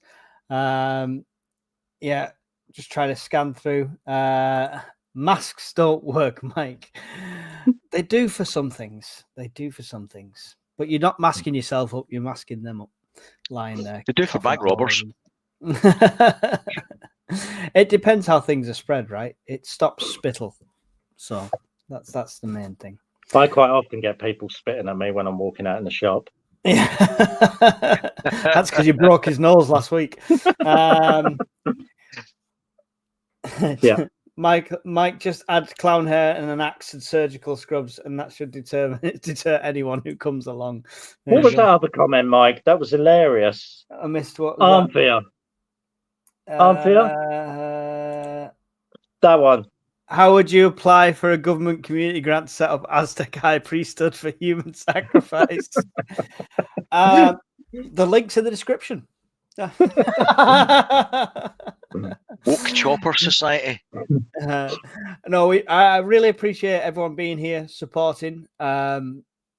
We just quickly, I'm going to do 4 very quick questions. We're not going to go to the comments in between each one for you two guys so we can wrap this up. From the start of this, we started at 24 hours, 3 days, a week, etc. In summary, after going through all this, how quick do you have to act on building this community? Dave? Before it starts. Before anything starts. Good answer. Sorry? Good answer. Because like basically now is the time. I mean, I've been setting up a community of contacts for 5 years now, all through my prepper groups and stuff like that. We've had meetings, and there's people that I can just phone, and like they come around and help, all with different skill sets. Again, we have people that are nurses, we have mechanics, we have electricians. You know, I can forage, I can cook, I can grow food. It's like there's so many different things across the board. But now is the time to start getting a community. 5 years' time, as that saying says, when disaster strikes, the time to prepare is over. It's so true. It's so true. So you don't steal a good answer, I'll reword it slightly for you, Brian. After disaster strikes, when do you start thinking about the community building side? 3 days. 3 days. That's your kind of go-to. Not hide away for 30 days, no? Again, it's situation dependent, but the scenario and premise that we've got right from the get-go, you've had no comms, no TV, no power, no nothing, no aeroplanes, shit's dropping out of the sky. I feel you would be compelled to act in one way or another after 3 days. Cool. Touching just briefly on Dave's answer, or Dave's question, I would suggest that you've already built a community. Yeah. We're talking now. Yeah. We're bouncing ideas off one another. We're bouncing into Discord channel and in WhatsApp. You are building a community, and you've arguably built one. So it's a good stepping stone. Yeah, and hopefully that will develop into small communities that are actually in person as well, which is what we're trying to develop with the meets. Great answers both front. How soon after it's happened do you need to be looking at stuff beyond your own supplies, like sourcing alternative food, going out scavenging, stuff like that, Dave? Now. I mean, he's already raiding. This is the problem. It's like, first of all, it's like you need to know your local area, and you need to know what's about or the area that you're going to be in anyway, right? So if this shit hit the fan event has actually happened, I would give it probably a good few days to a week or so to let everything die down before I start going to look out for things. I mean, I would know where to go as it's happening before it happened. Do you know what I mean? So I know I could say to my partner, or my wife, it's like, it's like, give it 3 days. We're going to shoot off down to the hoverport. We're going to go and forage all those berries. I'll come back here, drop off the berries, and then we'll go here. I'll recce that area and do that. So I would start looking now at the places where you can go, but I would leave it. I would let everything die down before you start going out and looking for stuff. So you'd have a fixed term initially. Yeah, I would say a few days, because most people, within a week, most people are probably going to add enough anyway. Brian, similar question. What point do you turn away from your preps and start looking at alternate sources for food in this scenario? I'm going to go with day 3 again, because the premise is still the same, but to secure local food supplies on the 3rd day, but with a view to pulling back on the 5th or 7th day. Consolidate on the 5th or 7th. Get and gather what you can on day 3, 4, 5, 6 at a push, depending on if the security situation is deteriorating. And then at that point, you're going to need to bunker in and just see how bad things deteriorate. Read the situation. Is it safe to push out and gather more, or is it getting a bit wild and sketchy out there? And what you've gathered, in addition to your preps, you're just going to need to ride out the storm and let things develop. Cool. Dave, we've already covered this, so it should be pretty quick. What's the best way to govern? What's the best way to govern? Yeah, your community. You said a council of elders, right? Yeah. Council of elders, and basically not being a psychopath. You know, because we all have the potential to be a psychopath. Dave's just kicked himself out of his own community. The thing is, that it's like, if you think about it, right, it's like, just quickly, it's like we all have the potential to be a psychopath. Every single person here, and every single person, as soon as that you get power and you get responsibility and you get stuff like that, it changes people. I've known really nice guys that turn into complete pricks the minute they get a position of power. Oh yeah, so I know the guys. Yeah, you got to stay true to yourself and your morals. Isn't that all of middle management across the world? yeah, pretty much. Yeah. Yeah.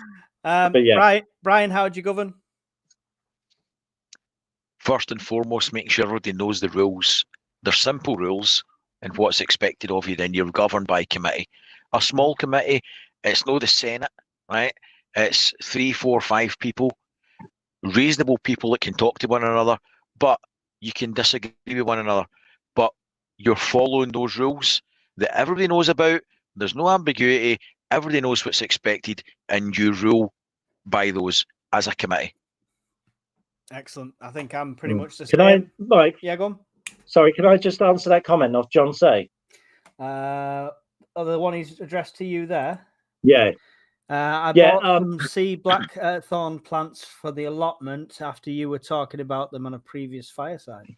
Yeah, the sea buckthorn plants we don't actually grow, but we forage. But what you need to do is look on my YouTube. There's a video of us foraging them, and then we're making superberry powder because it's the only berry, or one of the only berries in the UK that has all 4 omega fatty acids. So it's like a super thing to get. Dry it out, dehydrate it, store it. So when the shit hits the fan, everyone goes down with this disease. Give them a spoonful, sorted. Bosh. Excellent.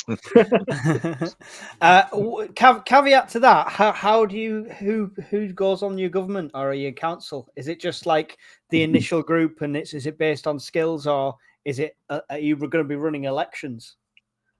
I think to be honest, it's like you can't do all your mates, because we've had this at the allotment. So basically, I'm on a allotment committee at my allotment, but it's like the bloke who runs it is pretty much most of his mates on there. So it's like it doesn't work, right? So I would go by life experiences and knowledge. You know, I'm not saying they all have to be old, but like, you know, someone like 40 or 50 still has a good life. You know, they've got good life skills and life experience and good knowledge. But I think getting someone 18, and that's no offense to 18-year-olds. I've got an 18-year-old son, right? He wouldn't have a fucking clue what to do about anything. He does trading and exchanging, right? You go and ask him to like gather some wood, he'd be like, huh?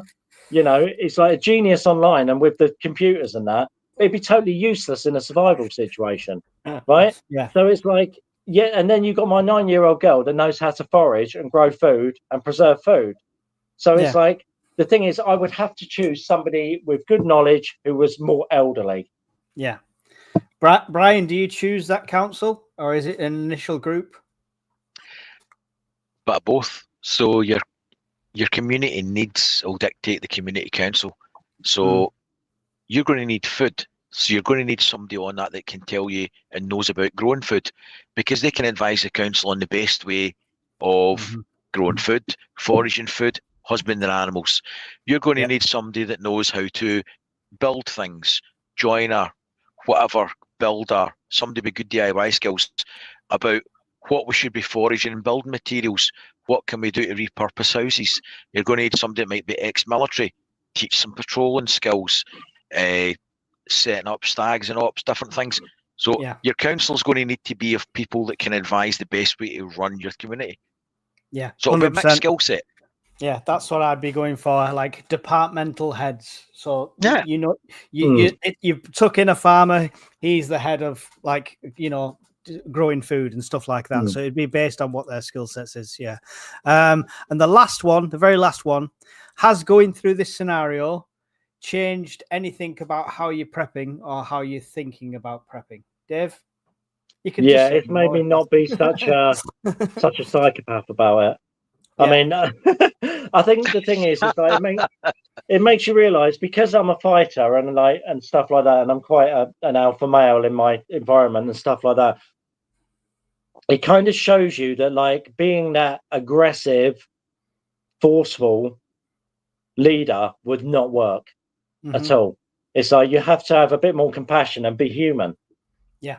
You know, but also be vigilant. Learn how to profile people. It's like, I mean, I do this anyway, but it's like, it's just, I think you have to be human. You know, you have to stay human rather than like letting situations, you know, yourself. It's like you've all had that mate. They've lost their wife, they've lost a kid, they've gone totally off the rails. Do you know what I mean? It's like, and this is like in this situation nowadays, they can go off the rails, but it's like, I think, I think is that good or bad? I think it's like, I think you have to stay human, and you have to stay real and keep your morals, you know. And I think I've often had the inclination that I would like be kind of like a Negan figure, because of people have told me that's kind of what I'm like in general. You know, it's like I'm quite like I don't suffer fools. I can be quite aggressive. But I think doing all this, it makes you realise that it's not the way forward. Brian, unless you have to. Yeah, Brian, has this changed anything about the way you're prepping or the way you're thinking about prepping? Going through this scenario? No? No. Do you think you already had this in mind? I think our plan is better than no plan. And the plan's got to be fluid and flexible as the situation changes. And I think the best thing to take out of all the conversations and hypotheticals is that's got to be at the back of my mind. Be flexible. Plan's got to be fluid. But the base plan's got to be solid. And it's got to be workable. But it's got to be fluid. So, yeah, it's not changed how I think greatly, I've got to be honest. No more pies? No. Just don't know if I'd survive without them, mate. It's what, a year and you've had no Pepsi? Come on. How realistic is that? Come on. No, I mean, I didn't expect much to change with your thoughts, Brian, anyway, because, I mean, you introduced me to the book initially, and you said when you first read that, it kind of changed your thinking. So it has, in a way, changed the way you prep, but obviously on your first initial reading of the 1 second after book, right? For me, I like the psychology of how it speaks to what people may do when things go wrong, because I genuinely believe 100%, apart from the slight cultural differences from the US and versus here, but I genuinely believe hook, line and sinker, that is a roadmap of what would happen. And there's zero doubt in my mind about that. Yeah. Cool. Right. So last thing, obviously. I hope you're all paying attention. That's the voice from beyond, Dave. Dave, the urban survivalist, is going to tell you all about his channel and why you should go over and subscribe to him if you haven't already, which I don't understand why you haven't. So go and do it. But Dave, tell them all about it. Okay, just quickly, I'm more urban based, even though I do bushcraft and stuff like that. I'm trying to get people more self-sufficient in their urban areas. I do gear reviews. I do teaching how to grow food. We do foraging. We do all sorts of bits and pieces. I do urbex. I do abandoned buildings. I do tunnel systems. So, yeah, check it out. Might find something interesting in there. Yeah, excellent, excellent. Pie. Brian, when you're not being the prepper's Ron Burgundy, what else is your channel about? I try and do content that I would like to watch. So reviews about long life foods, reviews about power systems, power banks, solar generation, stuff that interests me. What ifs, how I would prep for certain scenarios. I've been so busy since Christmas, I've not got the videos out that I want to do, but hopefully get a bit more time. And the beautiful voice that you hear coming through our screens is, of course, one of our head moderator, Miss Worm. This is her channel. It's not prepping, but it's something different. And if you enjoyed her voice during this, you'll enjoy seeing her channel.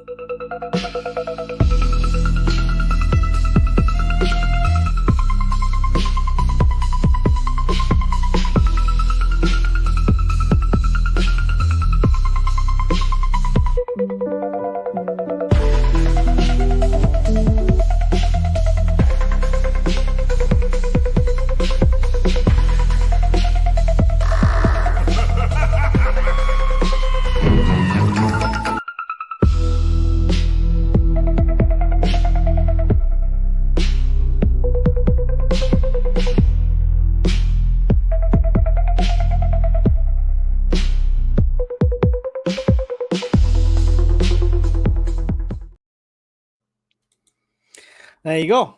And let me tell you guys, this is what this channel is all about. It's about bringing preppers together. These guys have given up their time, so the least you can do is go and support their channel, give them likes and stuff like that. But not just this, guys. Everyone that I interview on the podcast, everyone that joins in on a fireside, it's all about bringing this community together and getting preppers more out in the open. Yeah, it has to stop being this thing that we can't talk about and we have to hide all the time. The more we get it out there, the more people will prep, the less people we have to save. So that's it from me. Dave, would you like to say goodbye to the millions of viewers? Yeah, thanks for watching, guys. Good to see you all here, and hopefully see you on the channel and see you on the future firesides. Take care. Brian, would you like to wave goodbye? Goodbye. It's always good to see everybody. The fact that people give up so much time on a Sunday, I'm always blown away every week. Because I've got the school run to do for the kids and different shit to get ready and work. So it's a big ask, and I appreciate it. Excellent. Right. Well, I'm going to play you out with the song. Guys, if you have to shoot straight away, I know you don't want to sit through the whole song, feel free to go. But I have to play it full time. I keep getting abused for cutting it off. So see you all in the next one. Goodbye. Round the fire, warm and bright, stocked up food for the night. Got our plans set in gold for the days when it's cold.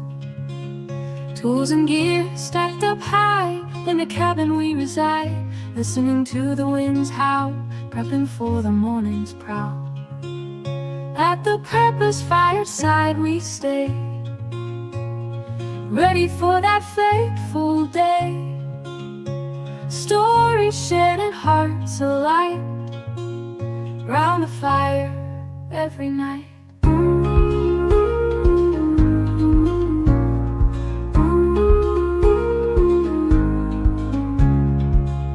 Water stored in jugs and tins, bunkered down through thick and thin. Maps and routes all drawn and laid, preppers live unafraid.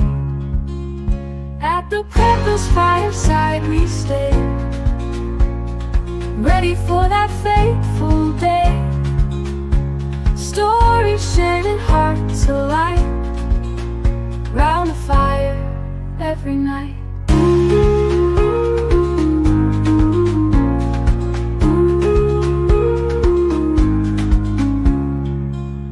In the glow of embers dance, we've prepared for every chance, living simple, living true, with the dream we all pursue.